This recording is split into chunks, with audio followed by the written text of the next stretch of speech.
Stylam industries limited again एक repeat idea है but बेहतरीन आइडिया है। सबसे बढ़िया बात है ये स्टॉक ऊपर के लेवल से करेक्ट हुआ है और जब 10-15% करेक्टेड स्टॉक मिलता है हमें तो that can be good opportunity और अपने 50 डेमा पे सपोर्ट लेके शायद लगता है कि यहां से घूमने की एक तैयारी में है। So that's the best part in the fundamentals of fantastic.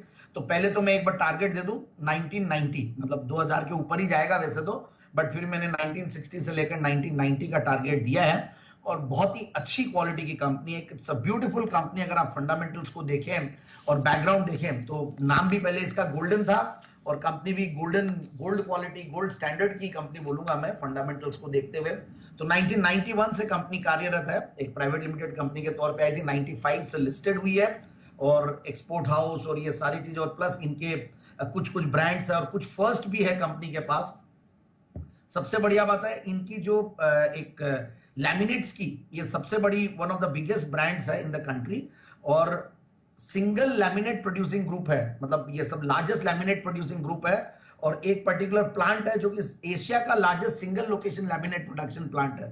So which is also a big achievement. So मुझे ये चीज बहुत बढ़िया लगती है जब कोई चीज में आप फर्स्ट रहते हो या लार्जेस्ट रहते हो तो that really gives you some confidence, more confidence. और कंपनी की रेवेन्यूज अच्छी खासी एक्सपोर्ट से आती है, कुछ लोग इंपोर्ट भी करते हैं एंड सबसे बढ़िया बात है अब जो आने वाला टाइम है इस समय पे इनकी डिमांड भी बढ़ती है, फेस्टिव टाइम पे भी बढ़ती है। हालांकि ठीक है क्वार्टरली रिजल्ट्स हमें दिख ही रहा है कंसिस्टेंटली ग्रो करते हुए और इंटीरियर इंफ्रास्ट्रक्चर वाली कंपनियां वैसे मुझे बहुत बढ़िया लगती है। मैंने इस सेगमेंट से और भी सारे एक के बाद एक स्टॉक्स दिए हैं but yes it's a fantastic quality company again.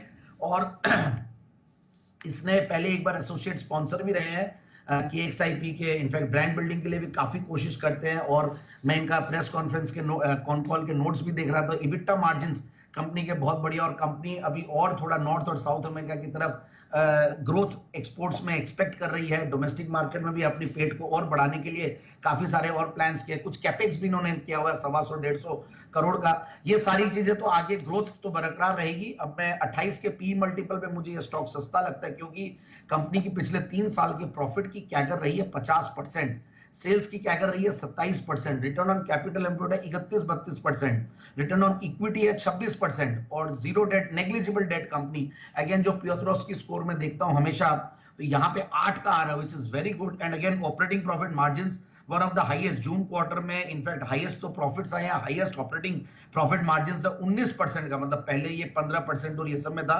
So it is one of the highest in last few quarters. मैं ये नहीं बोलूंगा कि पहले इन्होंने 20% 20s में भी काम किया हुआ ऑपरेटिंग प्रॉफिट मार्जिन्स पे। तो 21 करोड़ के पैट के सामने जून 2023 में 28 करोड़ का पैट था।